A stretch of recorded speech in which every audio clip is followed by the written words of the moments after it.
ఉత్తరప్రదేశ్లో యోగి ఆదిత్యనాథ్ సర్కార్ కీలకమైనటువంటి అడుగులే వేస్తోంది.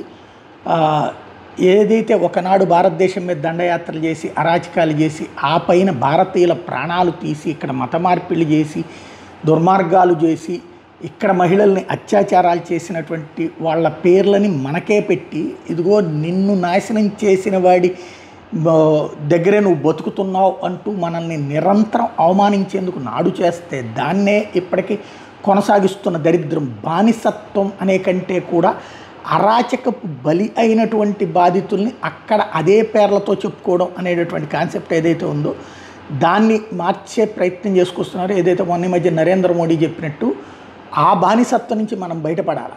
ఏది మీడియా బానిసత్వం కాదు, ఇది గత 50 ఏళ్ల నుండి జరుగుతూ వచ్చిందని. గత 77 ఏళ్ల నుంచి స్వతంత్రం వచ్చినప్పటి నుంచి కూడా మనల్ని ఆ బానిసత్వంలోకి నెట్టారు.